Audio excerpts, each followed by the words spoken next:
Welcome to the next episode of Captain's Quarters Podcast. And I'm Captain William Mayhem. And I'm Quartermaster Morton. And I'm Navigator Davey Longwood. And now we're going to the show. Ready? Fire in the hole.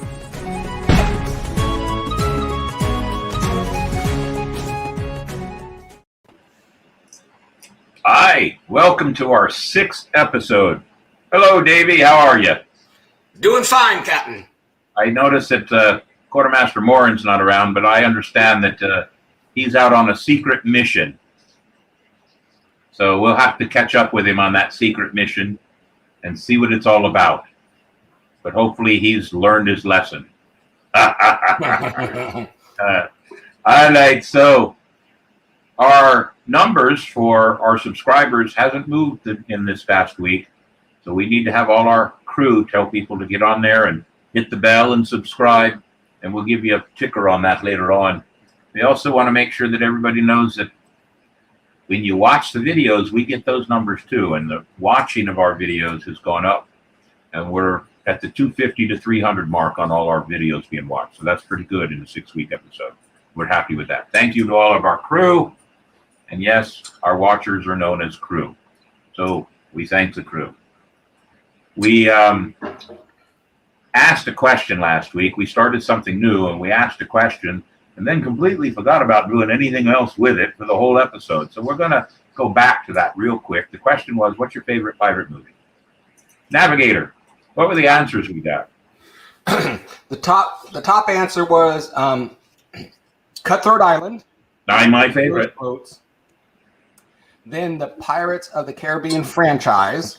Aye. And then Buccaneers 1958 was the other one. Aye, and I've never seen that one. But I will tell you a story, a quick story about Cutthroat Island. Mr. Croce owns the Pirate Museum, and I've been working with Mr. Croce's Pirate Museum since they opened in December 2010. When he would come to town, we would have arguments over what was the best pirate movie. And he'd always claim that Pirates of the Caribbean was the best pirate movie ever made. And I would tell him that no, it's not.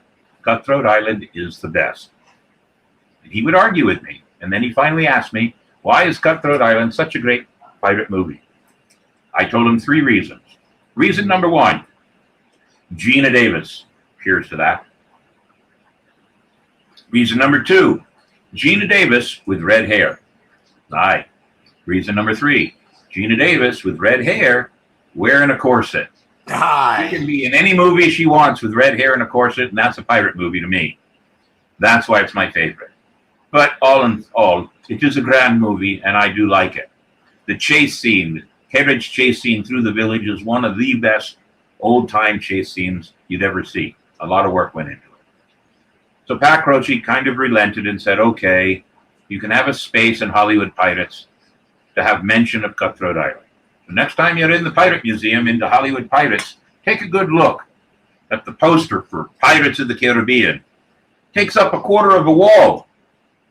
Take a good look at the poster he allowed to put up there for Cutthroat Island. About this big, up near the ceiling where nobody sees it. Being the owner has its advantages. That's how it works. I learned a lesson. But there you go. We've been busy this week. We've had 2 nights of our haunted house, our spooktacular, as it were, the yard here at Captain Mayhem's home. And we have 3 more nights coming up, the 29th, the 30th, and the 31st. We're collecting food for both food banks and the Humane Society. And believe it or not, we have over 100 pounds collected in the last 2 nights for the Humane Society. So we'd like people to come out. Now, here's just an easy suggestion.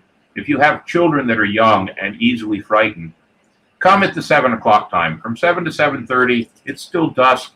The lights aren't that bright. It's not that spooky, and they'll be happy to get to see things. But if you really want to come and see the lights in all their splendor, come after 7:30, and it's all 3 nights, Friday, Saturday, Sunday, the 29th, the 30th, and the 31st.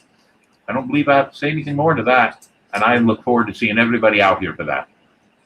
Now, this next segment is all about the Pirate and Treasure Museum. It is time to show one more of those 12 hidden artifacts. And this one happens to be my most particular favorite. It is an Ivory Compass. It is the size of a silver dollar, the thickness of 2. It's hard to see in this picture, but ladies and gentlemen, look very close. It is the entire Chinese zodiac inscribed in that ivory with the compass in the middle. So ladies and gentlemen, that is one of the hidden treasures of the Pirate and Treasure Museum. Come on down and see us. We do school tours during the week, and on Saturdays and Sundays we do public tours, and some of those Saturdays and Sundays you might find me, Captain Mayhem, doing those tours and having a good time. Special announcement. Ladies and gentlemen, we've had to make a decision, and the decision is this. We are going to start moving the podcast to Monday nights starting November 1st, and an hour earlier. Some things came up that the quartermaster and the navigator and the captain had to sit down and discuss, and we came up with the idea that moving it to Monday nights starting next week, November 1st, and an hour earlier, 8 p.m. instead of 9, would be to our best advantage, and maybe even bring in more families and children to watch, because we do have some family episodes and some children episodes, especially the Christmas episodes that we're planning on doing. So we hope that that will help. So keep it in mind. If you don't see us here next Sunday, it's because you forgot what we just told you. So keep that in mind. Now the part of our show that I always like, and that is special guests. There we are. Now, our special guest is a very good friend of ours, good friend of mine. I've known her for a couple of years. She works for Ghostly Encounter, and there she is. And she does ghost tours. And what better time than Halloween to talk about ghost tours? So, ladies and gentlemen, I present to you Jan Rapp. Hi. Hello, crew. Hi. Now, she does all kinds of tours, but ghost tours are your favorite. They are. Absolutely. Yeah, I knew you'd like them that way. So I want to ask you a question. I'm going to ask you a couple to start with. Okay. How long have you been doing ghost tours? Well, I've been doing ghost tours a little over 2 years now with the Ghostly Encounter. I started out just doing educational tours with Ancient City Tours, our parent company. But they talked me into doing ghost tours. I didn't know how much fun or how different each tour would be, but it's amazing. It's amazing to get to call that my job, and the people that we interact with are phenomenal. So it's always amazing to get to love what you do, right? Yes. Oh my gosh. That's the best part. It's difficult sometimes to call it a job. It's just we're so blessed to get to do what we do, and then to get to work with the company that I work for. We're all very close, very family oriented. So, but that doesn't play down the scariness or the spectacular we try to bring people to. So speaking of scary, yeah. City of St. Augustine is 456 years old. Yes. You'd think with history that long, there's going to be ghosts here. All over the place. But people do come to your tour expecting to see ghosts, don't they? They do. That's probably the first thing that as guides that we dispel, because if we guarantee you an interaction with a ghost, it would be a false tour. It would be pre-planned like a haunted house. And that's the first thing we dispel right off the bat is it's not a haunted house. This is the most authentic ghost tour that you can receive in town. You get the historical background, and that helps you understand why the spirits that are around us constantly in town remain there.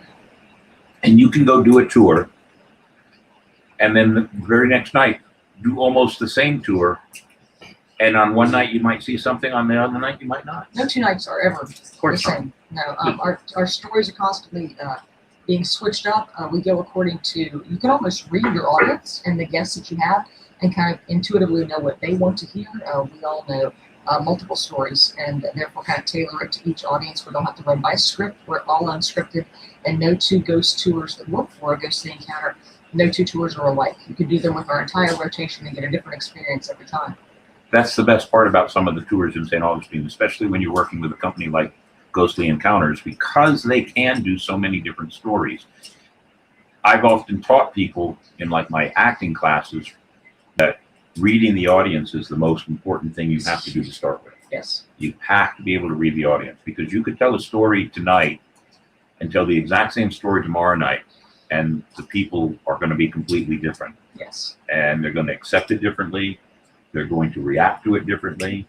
And reading the people is it's like being in a comedy club, You which know- I have experience at, so I Certainly. understand, because I've stepped on a comedy club stage a couple of times and sweated because the first 10 or 15 minutes is like they won't laugh at anything. Crickets. It's crickets. It's Yeah, terrible. it's a very And tough it one. is. It's just, I make my tours in the museum. To me, I just told somebody that today. To me, my tours in the museum are just like miniature comedy club routines, because you're interacting with the audience, you're telling stories, you're hopefully encountering or engaging humor. So you do all that, though. I've seen your tours. So, Yeah, of course that's I have. flattering. I've seen, there's some of the tour guides in St. Augustine, I've come around and not been in gear, Yes. been in plain clothes.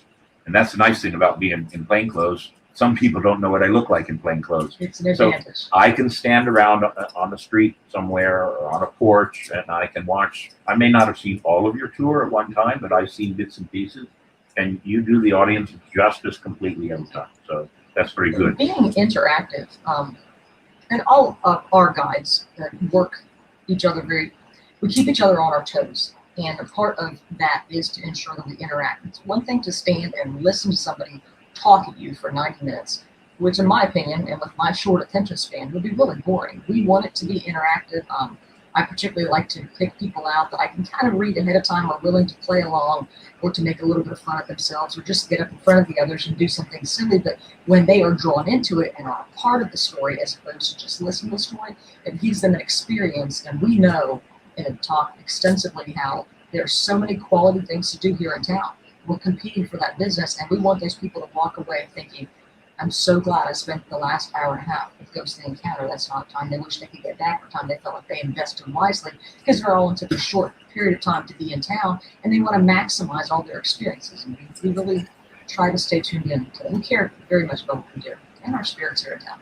One of the things we found, this is our 6th episode. One of the things we have found is that in all 6 of the episodes or 5 of the episodes we've done, and including tonight, because I'm going to integrate this here, Okay. we have found that if we keep on the historical concept of things, that our audience, our watchers, our crew really appreciate that. That's what they want. So it's history, but it's not just history about pirates or St. Augustine or Florida. We're picking history from whatever subject and theme we're doing for the night. Most of the ghost stories that or the tour with the ghost stories involved, are all historically connected to St. Augustine. They are. It's a history tour with ghost stories.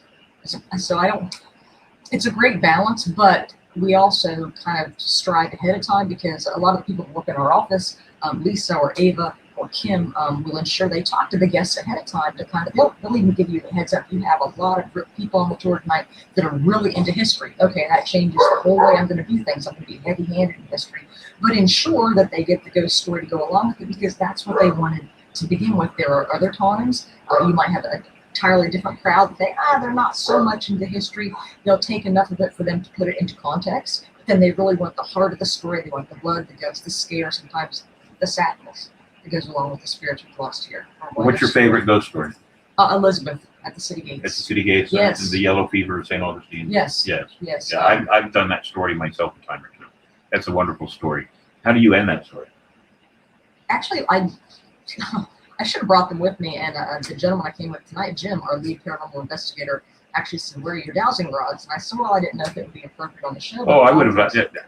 That would have been wonderful. It's, Your next appearance, yes. okay. We use a lot of paranormal tools on our tour, EMF detectors or spirit boxes, but I like to carry dowsing rods. And what I will do at the end of telling Elizabeth's story, if I have the time, is to try and go behind the house that she actually lived in when she was a citizen in 1821 and attempt to speak with her and get her to respond via the dowsing rods. Now, either she'll respond because she chooses to interact that night, or I will stand there like an idiot, but it is not a falsified experience, and the guests understand that. We're just going to do this in hopes that this little girl that we just brought to life might say, "I'm glad you're here." So It's a good story. it's I like ending it with telling people that if the light is right and the moon is right, you never know if you might see her out here standing there waving to everybody as they come and go through the gates. happens all the time. And you Day get people and then night. standing around looking back and forth. I've had people on tour that have come back to actually bring gifts. They've gone to a dollar store, something like that. I got her something, may I leave it at the gate? I've seen people leave toys. It's so neat to think that you drew somebody into the story well enough and engaged them to the extent that it stayed with them. They went out into their life on their private time and chose to get something for that spirit. Very cool. Yes. Very cool. Davey, do you have any questions for her? Hi, David. I do. Okay. Jan, on the tour, have you or any of the tour people ever said that they actually saw a ghost or saw something that was just strange that even you weren't expecting? Probably most recently, because that we have so many interactions. I want to bring you some of the best that's been told to me.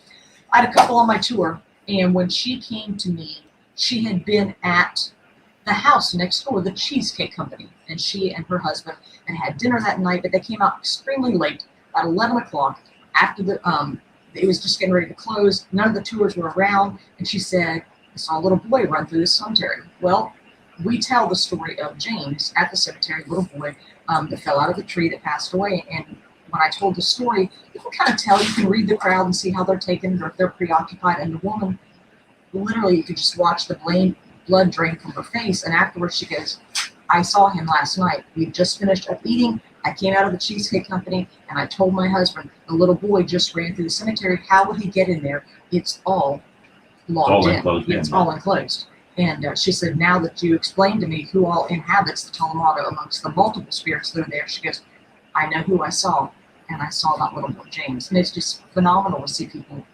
get to interact and then make a connection with your tour as well. Most of the time on my tour, people will tell me the hair stands up on the back of their neck or their arms. I've had people say they've physically been hugged. I had a father that thinks one of our child spirits took his hand. He thought it was his own child, turned around. His wife was carrying their baby. He said, well, I could have swore she just took my hand. I said, well, maybe it wasn't her, your child, one of our children from here in St. Augustine that just kind of still wish they had a parent every now and again. The interactions that happen are phenomenal. And at least I will say once a week, I will have something that profound happen. So, well, I've seen some of the pictures because you have guests that will send you pictures of things that they've seen. And I've seen some of the pictures and, oh, look, there's an ugly, scary picture. Never had anything like that happen. Good graphic, though. I have a story that I encountered, and I was walking down St. George Street, and I was walking towards the city gates, and I was probably right around, trying to think where I was at, right around Spanish Bakery, and off in the distance, I saw somebody dressed in gear, in garb. It looked like a soldier from the backside, and I walked a little faster. I hollered, walked a little faster, trying to catch up to him. And I do have to throw this in. It was late at night, and it was one of those great nights when the fog has rolled in. So it was really hard to see what it was or who it was. I couldn't tell, and I hollered several times and no reaction. And then they turned down next to the schoolyard, where the tabby wall is. Yes. They turned down that, and I wasn't but maybe 8 or 9 paces behind and got there, and there was nobody down there, and that wasn't enough paces for that person to get to the other end and disappear. But they did disappear. I will say that. Sure. So, but it was very, very real. We have somebody that's asked us a question. In what place have you experienced the most paranormal activity? All right, Adam, great question. For myself personally, it's actually been inside the oldest wooden schoolhouse, but I do know the one place that I take my tour consistently that has the most activity as well is the Castillo de San Marcos. But for myself personally, the interactions I've had, my biggest amount of presence and people that I've interacted with have been in the schoolhouse. Great question. That is a good question. Yeah. Have you seen the picture of the inside of Harry's Well, Catalina. fireplace and the window and a woman looking through the window? Catalina. That was Catalina's home. Yeah. And when she got sent back to Cuba during the British period, when she came back, she came back to her home, but then died a few short years later. And I just think that is bothersome to her that she finally got to come home and then passed. And I know that she is seen, maybe not dining, but she's in Harry's all the time, specifically upstairs in the women's bathroom. So, yeah. Any other questions from our guests and our watchers? Questions are always good. What do we got, Davey? You need to clean your glasses. I see you squinting. Wasn't there a mass grave just outside one of the fort walls, where they used to dump dead bodies? Is that true or Outside of false? the Do we know that? fort walls. Jimmy, you might have to help me on this one. There was one? I do know that the grounds around the Castillo. Back then, they would have waited the following morning. They would have dug one grave, and they'd have put everybody in from both sides. That's just what they did. Same story down near the Spanish hospital also, in the streets down there. Same story, that there are mass graves down there also.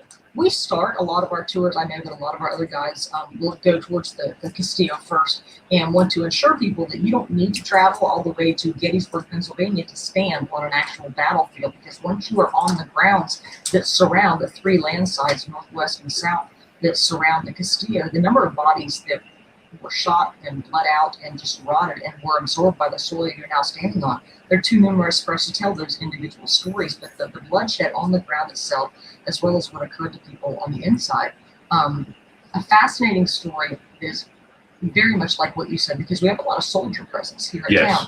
I had a gentleman on a tour a couple weeks ago. I had to tell you this. My paranormal investigators here with me tonight for moral support. So I had a gentleman, he said, can I add to the tour? I said, sir, we love that. He said, well, I live in Jacksonville, but a friend of mine works for the city of St. Augustine, and he had been commissioned to come in and help paint and kind of pretty up some of the cannons. And he was doing his job, but it was after hours. He knew he should have been alone in the building. He's lying beneath a cannon, and he's painting, and he sees footsteps approach. And he didn't panic about the footsteps because, to him, in his mind, obviously, that's a reenactor. The shoes, the socks, the entire layout was entirely of a soldier. When he kind of looked out, so he goes, reenactor, you must be here just kind of tidying things up after hours. And the gentleman didn't really acknowledge what he said, but he did go, very interested in, what are you doing? What say you there? And he said, well, I'm painting this cannon. My job is to pretty it up, to keep things nice, but I got to work when the visitors aren't here. But he just kind of went back about his job, stuck his head back underneath the cannon, and continued to paint, but he continued the conversation with the gentleman too. When the guy stopped answering him, he took no offense to it. We're from the South here. We all have good manners. You don't speak to somebody and not answer. So he stuck his head out to see why this reenactor or the soldier all of a sudden had gotten quiet, and he had simply disappeared. Now, he was working on the western wall of the gun deck, and if you've been in the Castillo and you know, it's a very large open area, a giant square that unless you were going to walk all the way around to the other side to get down the steps, or unless you flung yourself over the side of the fort, there was no place, like you said in the alley, there was no place for the person to have disappeared that fast. And who knows now, it was not a reenactor on the premise with them. It was the spirit of one of the soldiers. That there are several soldiers we know still believe it's their job to roam the gun deck. At night, you will often see a lantern that simply fades out of existence. We tell people, make sure it's not an airplane. Make sure it's not a light on the top of somebody's mast on a boat in the intercoastal, and make sure it's not truly a star or something celestial. And if it's not, you have then seen the lights above the fort. Those soldiers still think it's their job to parade the gun deck and take care of the town of St. Augustine by night. It's fascinating. It kind of gives you chills. So. Is there any ghosts in the Pirate Museum? A question from Fabworks. Now, I can answer that this way. It wasn't until recently that we wondered if there were ghosts there. I've been in there late at night and heard noises. It's kind of spooky. I mean, the Pirate Museum's kind of spooky anyway because of the way we have it lit. But I've been in there at night when we've turned all the lights off and the systems down, and you'll still hear things in there, and it's like, wow. But about 3 months ago, we had a paranormal group that was in town. They're from out of town, and I can't for the life of me remember who they were. But they came in with their machines and their buzzers and everything, and they detected that there was activity in the Pirate Museum. Matthew, who was a guest on our show 2 weeks ago, who wrote the book on Andrew Ranson. Is that who he wrote the book on? Yeah. Thomas too, I'm sorry, not Andrew Ranson, Thomas too. He wrote the book on Thomas too. He has been conversing with them, and they've come back a time or two more, and they have figured out that one of the spirits that's in the museum is friendly when Matt's around. And so Matt now is trying to get more involved in it, to find out more about it, the spirit, the history, or whatever. We don't have a whole lot of information, historical information, on that building prior to. We know what it was before it was the Pirate Museum. It was the Christmas store, the Indian store. Everybody knows I it. remember that. Everybody been knows years. it as that. But history on that building prior to that, we don't have a whole lot of information on. But Matthew's researching that, and we might find that there's some spirits there. You're also sitting right on top of one of the old wooden forts. Yes, it is one of the original places of one of the wooden forts there. That's why the watchtower was put there, because they believe that that was the location of one of the original watchtowers also. It's Sadie. Are your tours suitable? Oh, Sadie. Hey, Sadie. Now Sadie, our guest, is in Yes, Greece, she is. messaging us all the way over here. Thank you for watching. We love you. How's that little baby? And Beautiful. now your question, are your tours suitable for families or too scary for kids? I think that depends on the tour guide. It does. It does. And I personally, I love to have the families and the kids on my tour.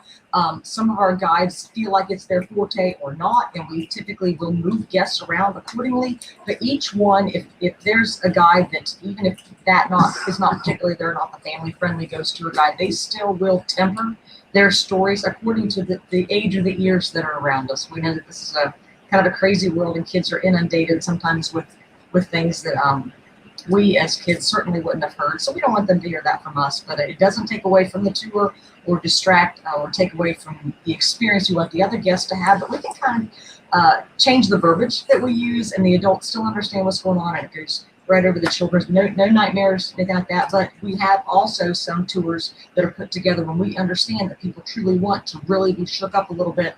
They'd be great with Kevin or the Undertaker or Bird. But we always go according to the group that's given to us on the tour that night. Thank you, Sadie. It goes to that point we made just a few moments ago. You got to know your audience. You do That's have to fact. know your audience. You have to know. And I talk about this with pirates all the time. There are certain jokes you can tell that are great when there's adults around, but they're not appropriate for children. And and by the same token, you can't tell childish jokes to adults.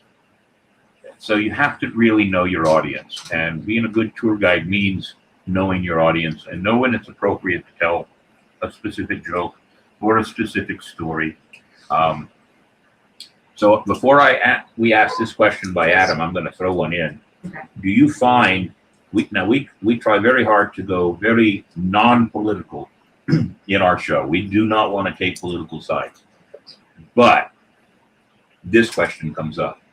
Do you find in this day and age that you sometimes, because I do, have to tiptoe around certain historical subject matter because you might be cognizant of the idea that there's somebody that's said or done something in your tour group that now you have to be a little more careful around them? I haven't ran into anyone that has truly put me in a spot where I have to worry liberal, conservative. I shouldn't say that. It's been wonderful so far that I haven't. In fact, a lot of what I say when people come on my tour, number one, if I have kids, I talk to them right off the bat. This is what you should anticipate. If you get scared, you come. I will have you right here by me, and I'm going to take all those fears from you because that's not what we're about. But at the same time, I will get people that I can tell lean one way or the other, and that it might be a source of contention. So right off the bat, before the tour starts, I just tell them, particularly what we've all been through in the last year and a half with COVID. We're going to take a break from that tonight. We're going to put all those political or feelings about vaccines that we're not going to talk. You want to wear a mask, wear a mask. You don't want to wear a mask, that's okay too. If you're comfortable in standing next to me to play along with the story, fine. If you're not, I'll be able to tell from you. I'll pick on somebody else, it's not a problem. But I really strive, and I even wrap up my tour with saying thank you for just putting what we've been through as a world aside for a little bit, just being entertained and enlightened and had a good time. I have tour groups that come, and some of them are wearing masks, some of them are not. It's always a mix. Mm-hmm. And so my line is this. I'm a pirate. This is the Pirate Museum. We live by the idea, believe it or not, that pirates had some kind of a freedom of choice. That's what made them a democracy. If your choice is to wear the mask, wear the mask. If it's not, don't wear the mask. It's the same as if you want to go into our Blackbeard room that's to some people is scary. Go in and enjoy it. If you don't like the dark, don't go in. But on any tour with Captain Mayhem, there'll be no shaming, none Right. whatsoever. And we don't we're- allow any shame. We're different because to be in the Pirate Museum, you're enclosed, you're indoors, and our tours are entirely outside. So it does people that normally would feel a need to mask up indoors at least can feel comfortable.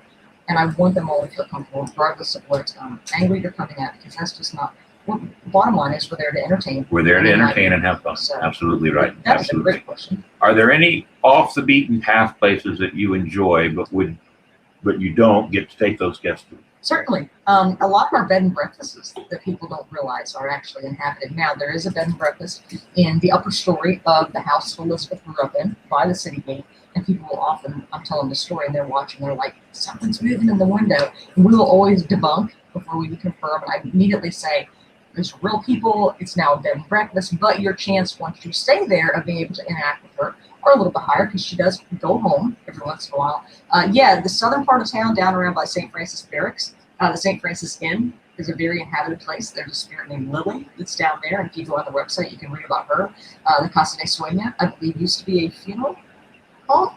So I do know there's, and I don't want to give all the stories away, but yeah, there are several places that just because of the confines of being a 90-minute tour, because we do so much walking, that I don't get to normally take people to, but that are very intriguing. And 98% of what happens in the paranormal is very, I want to say upbeat or positive. What they do in the movies is they take the darkness or the demonic portion of it and they really amplify it, and they make a huge story out of it, whereas most of what goes on around us more has like a sadness or a sorrow to it, as opposed to people want to know if they're going to get scratched or been hurt or something like that. I'm like, well, although I can't say those things haven't happened in town from time to time, most of what we deal with is very non-malevolent. So Most of the spirits that we have in any of the tours, they're benevolent spirits. They still, in some way, shape, or form, probably believe their life is still here. I believe that Elizabeth herself, I'm not even sure the child maybe she still thinks it's her job to be at the gate and welcome people in and out of her town. I know, and stand there at the gates and wave. People coming to and from the town, and she waves. And I have little girls when I do the school tours like that, and they're standing there now. Well, what is she wearing? What color is her hair? They ask all these questions. Like, you'll have to watch and see for yourself. It's better that way. Certainly. Have you or anyone on your tours ever heard sounds? I'm so thrilled now that I'm not doing this early in my career as a storyteller, because I wouldn't have these instances to relay to you. Just a couple weeks ago, I always have a small like satchel that I carry on me. It has my laser pointer and a little flag that I use as part of my demonstration, and I had put it down at the fort. And I had walked my group across the street, and I went, I have to go back and get it. It also has my car keys in it, so I went running back over. But where I had left them, they were in like a little garden area. And when I came back over, one of the gentlemen said, I don't know how you guys do that, but that's amazing. He said, is this like Disney World? You have some sounds kind of piped in here? Because the little girl that we were just talking about, I swear I heard a little girl giggling. I looked all over the place. There's not a child around. It was like a Tuesday night, which is very dead in town, but not as many people lively running around as normal. And he went looking for this little girl that he heard. And I said, well, when we tell their stories, we are letting their legacy live on. They have passed away, and specifically, I keep talking about Elizabeth. She was 200 years ago to this year. You would never know that child exists if I didn't pass her story on. And when we do that for the spirits and spotlight them for that moment, I think it to them makes them most feel alive for a while. So they do tend to interact. They will make noises. I've had her giggle in people's ear. I've had her do something as it was the other night when I went back to retrieve my purse. The other people on the tour heard and thought it was so lifelike. They wanted to know where we had piped in the sound, like a lot of things are done in the museum. And I said, we don't have the budget or the ability to pipe in sounds, and where you are is very far from even where our home base is. What we would have heard simply would have been paranormal in nature, and that's what paranormal is. It's not normal or not of this world. So We have sounds in Port Royal, Jamaica, and the sounds are seagulls and bird sounds. and believe it or not, a woman's heels clicking on the cobblestone, and a few other ambient sounds of weather and everything. There's a cat. And one night when the sounds were off, I still heard those clicking heels on the cobblestone. The sound was off. I still heard the heels though. And you want to stop. I think we all do. Even as a ghost tour guide, you go, yeah. You know, and that's why a lot of the kids on our tour hear and accept a lot more or feel things. The adults blow off because as adults, we've gotten to where everything's rational. We've stopped believing in a lot of the fictional characters in our life and we have to have proof. A kid will simply say, I see somebody standing right over there. I know what I saw. Whereas adults, we always try to make everything logical in our mind, and the paranormal is not logical. How do you think I feel? I'm a professional magician. Mm-hmm. I can fake all of it. Yes. Every bit of it I could fake and create a show and do all of this. And there's sometimes things will go on and I'll go, that's just not possible. What's the logic of it? The logic of it is there's something else there. So, and I've traveled because of military and entertainment. I've traveled to other countries, and some of them are third world countries. Third world countries, some of the people are bigger believers in some of this stuff. Here, we have too much modern technology at times. And so the belief system is really different here. But in other countries, they believe in those things wholeheartedly. So how long are your tours? 90 minutes. 90 minutes. Sometimes they'll be a little bit long. We can always kind of tell how, if you have children or you have somebody that maybe is older on your tour that really just needs it to be very concise to those 90 minutes. But I've stayed after work half hour to an hour just to spend time with somebody or to listen to them talk about perhaps a loss they've had in their life. Where do you think my loved one is now? There's a lot of aspects to the job besides just giving and telling some ghost stories. And if you haven't noticed, StAugustineGhostTours.net, we're flashing it across the screen. We want everybody to be able to contact. These are some of the best tours in town. I say that, and it's not because I'm biased and friends with Jan and with Jim sitting over here in the dark. It's because there are dozens of ghost tours in town. There's a lot of us. There is a lot. Yes. And I've seen some. Yes, and it's not polite to pick and choose amongst which ones I want to say are good and which ones are bad. I just want to say that ghost tours with these guys are some of the best ones. They're concerned with their guests. And here's 2 points that if I don't say them, Jan may forget. They've been listed in Women's Day magazine, right? This month. This month, Women's Day magazine. Your number, what was it, number 6 or number 8? 6. Number 6 in the entire country of ghost tours. Yeah. Best ghost tours in the entire country. They made number 6 in Women's Day magazine. And then a month or two before that, was it USA? USA Today. You go onto their website and you want top 10 ghost tours in the country as voted on by people, by the users. We just thought it was phenomenal to be mentioned in the top 20 and to be in the running. But then we ended up in the 8th. You were 8 there. That's where it was. And that's along with Salem, Massachusetts, New Orleans, Savannah, Charleston. I mean, the holy grail of ghost places across our country that we, as the small family-ran company that we are take that role really seriously, and we want to live up to that. We should be very proud of it. Yes. Because, especially now, tourism is a very, very tough business. Because not everybody has the tourism money that they want to take their families where they want to go, and they want to spend their money wisely. So they want to know what are the best things. I constantly get people that ask me, and the first words out of their mouth, oh, you're a pirate in St. Augustine. You must know the best place to eat or the best place to drink, or what's the best tour? And I'm careful about what I recommend. And for the very first reason, if I haven't partaken of that food, drink, or entertainment, then I can't say anything because that's not proper.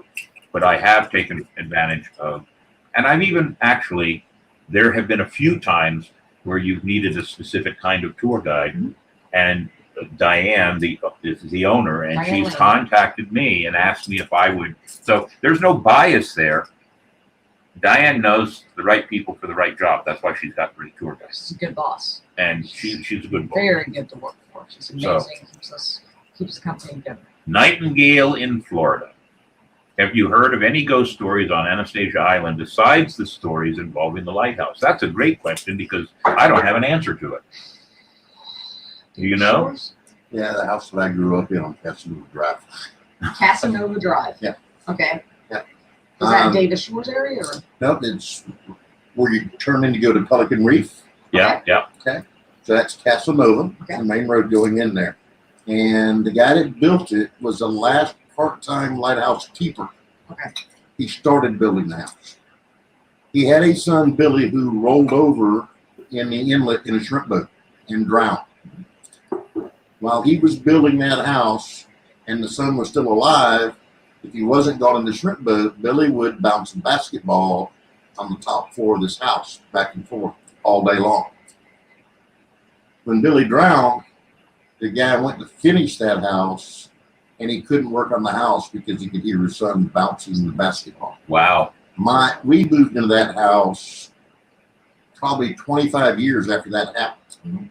Did you still get basketball? My mother could hear the basketball bouncing in that upstairs hallway and would question us about it to the point that I had an Italian mother.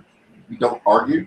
So when she said, "Don't bounce the ball," Yes, ma'am. we didn't bounce the ball. And by the time she said it the second time, all the balls were brought downstairs.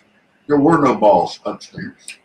And we lived in that house for 12 years. You could hear that ball bouncing down the hall. My grandmother and aunt have a house over in that area, Eugene Place. That's One block over. Yep, 1 block over. That's where my aunt and grandmother had a house in that area. And I remember that house all the way back in 1964. They had that house, I think, 64, 66. So ours was the big white two-story house I know which house it was. with all the vacant land around. Yep, very cool, very cool. Flagler College is haunted. What do you know about that? You know, I rarely do. Oh, that Ransom Mayhem? Yes. That's my brother. Oh, hi. How are you? I do not offer tours on the southern end of town, so I don't know as many stories about it. What I know is I'm simply going to relay to you that I've heard of others. Specifically, one of our guys that attended Flagler College has said that a lot of the people that are there, specifically in the dormitories, have things happen to their items or sheets on the bed moved or something like that. I do know that Flagler is very secret about what goes on, or they don't want the. If you go down to Flagler and you go on a tour with them simply on the historical aspect of it and you ask them, is Flagler haunted, may we discuss it, they're not permitted to do so. So the Flagler stories are kind of hidden. Jim, do you know of any, like a specific story to get off of them? Well, the most common one is, it's believed, his second wife, Alicia, Yes. still haunts the upper floors of Flagler College, where she also just so coincidentally went insane and tried to kill Henry twice. Which is why she ended up in an insane asylum. Okay. But it said that she still haunts Flagler's second those wife. upper stairs. Okay. The second wife. So I just had a question pop up and disappear from Donna Bogus. I know that lady I know, Donna. She wants to know why you're sitting over there in the dark. That's what I said. because I'm unphotogenic. I disagree, but Because I like sitting on camera with a pretty lady. thank you. So we've been friends, what, 4 years? How long you been in St. Augustine? 3? May of 2018. May of So 2018. 3.5 So years. 3.5 years. One of my first friends here in town. Yeah. So blessed. And it's been really great to be a part of what Jan does. And she has some great stories. She does some great tours. And if I could steal her away to the Pirate Museum, well, I might, but I think it'd be kind of tough to get her away. I think she's pretty well ensconced with this ghost company that tours. I stay pretty busy. I do. You stay Thank you, very, sir. very busy. Any other questions, Davey, that have popped up? Let's see. No, not so far. All right, very good. So let's do this. Let's round out this time. We're not going to kick you off the air. We're at 44 minutes, Okay. so we still have 16 minutes Sure. to go. And I have a few things I need to do, but I'm not worried about it right away. Okay. Tell us your most favorite encounter with a guest, not a ghost, but guest. Oh my gosh. That would be so tough to choose just to narrow to a person. So let's narrow it down. Okay. Are most of your memorable encounters with children or adults? Children. Absolutely. Same with me. Same with me. Yes. Children. An encounter with a child was awe-inspiring to you, or gave you an inner awe kind of a feeling? They're so pure. They come on the tour with absolutely zero expectations or zero preconditioned notions of what's going to happen. And a lot of times they start and they're very terrified, which is why I tell all the adults, it's not about you yet. If you are at the age of 11 or under, come see me. And they won't even, I'm like, I don't bite, to make them come, get comfortable with me. We exchange names, fist bumps, this is what to expect, this is what not to. And when you relax them into it, you kind of make them a part of it. They end up playing along with some of the stories with me. It helps, but when I have a kid, which I just did, when the child literally says, we've done so much here in town, and this is my favorite. That's a tall order. They've been to phenomenal attractions that we have here at historical sites. Fountain of Youth, they've been to Pirate Museum, they've been to Castillo, and say they came on the tour and were so engaged that it was their favorite. Well, that's very flattering, but that warms your heart. That's why we do what we do. Not to say that the adults aren't equally as engaging, because I've had such things as people just flat out say, you're crazy, let me see those dowsing rods, and they'll use them and actually have interaction with them. Then they freak out. To people that have gotten engaged on my tour over at the Love Tree. So it's not just about the spirits, it's about the history. We try to incorporate a lot of things. It's happened to me several times, and I love to tell people this. I've had children, because we, pardon me, we deal in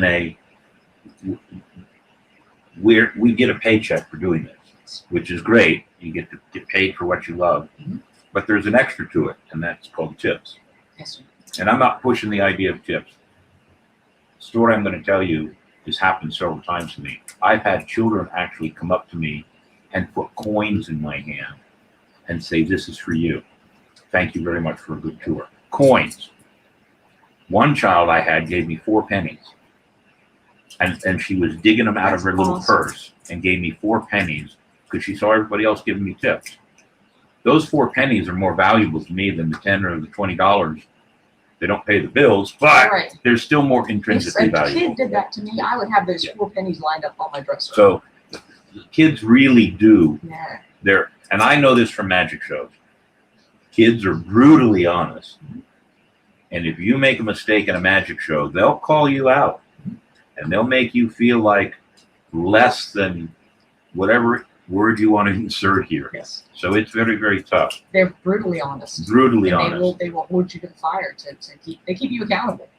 So yeah, I've had children say some really brutally honest things. So. Adam, is there any place I don't like to go by myself because of a negative precedent? Adam, I'm gonna be honest.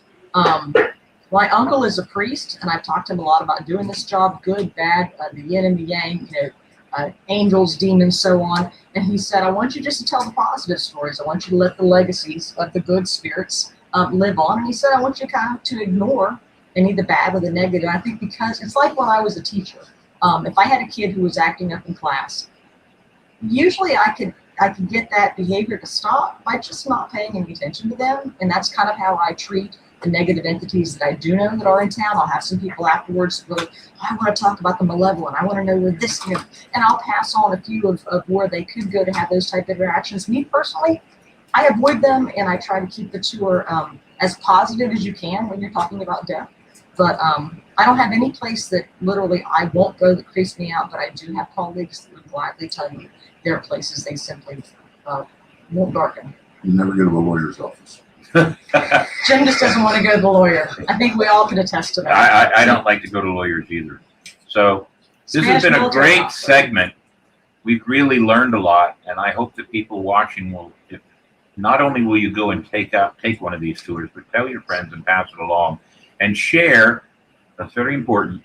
Share our YouTube channel. Get on there for the notifications. And Davey, you're the navigator. Why don't you let people know how they can find us in all the different ways they can find us? Well, gladly. www.instagram.com/Captain Quarters Podcast and www.youtube.com/Captain Quarters Podcast. And this is my favorite. I see that. We're set to sail our own Captain's Quarters Facebook page coming up by the end of this week. That's going to be watching exciting. for that. Now, it will be a private Facebook page. Pardon me. A private Facebook page means that only our watchers, only our subscribers, only the people that are paying attention to us and being a part of what we do, our crew, will be on that Facebook page, because we will share inside information, advanced information on things that we're going to do to market, like the great t-shirts that we're planning on with our cartoon selves. We got all kinds of ideas to start doing, especially when it comes into the new year. So we want everybody to be a part of what we're doing.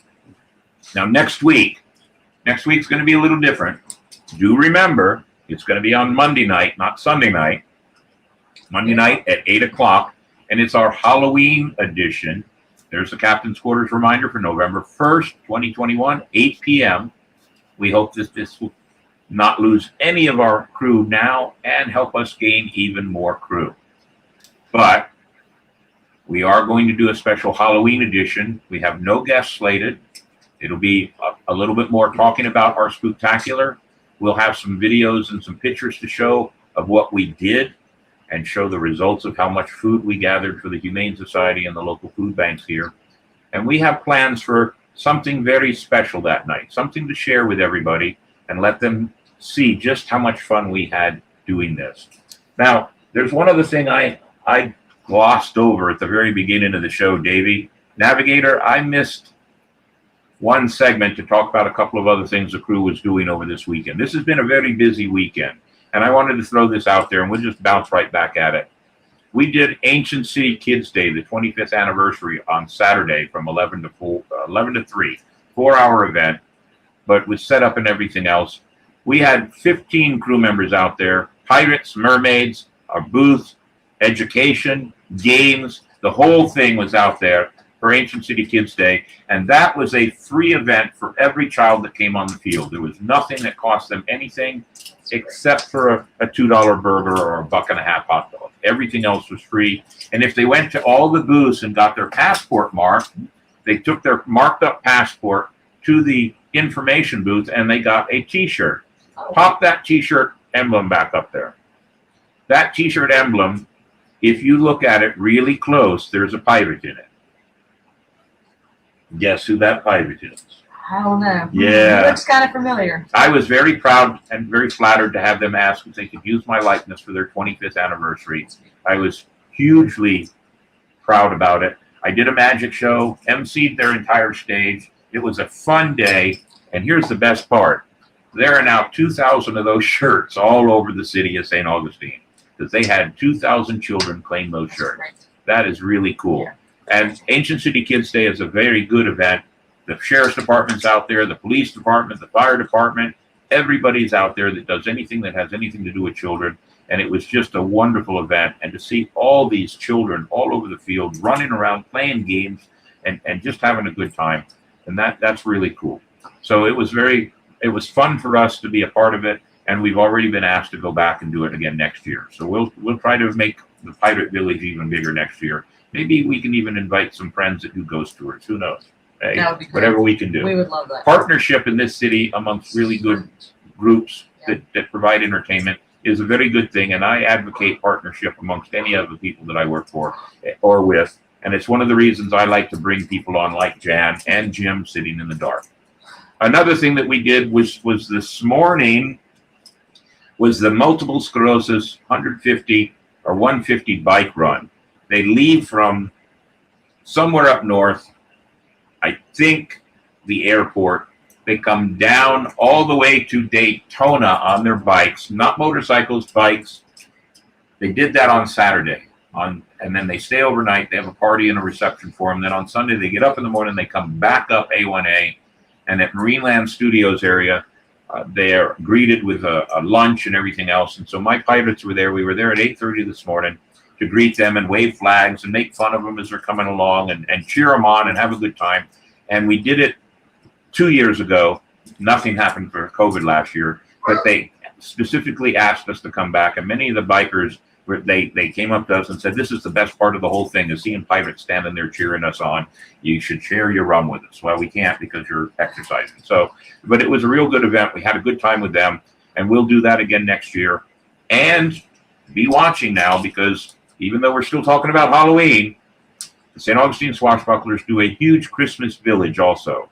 And we'll be setting up the dates for that to be public for everybody to come and visit with Santa and take your pictures.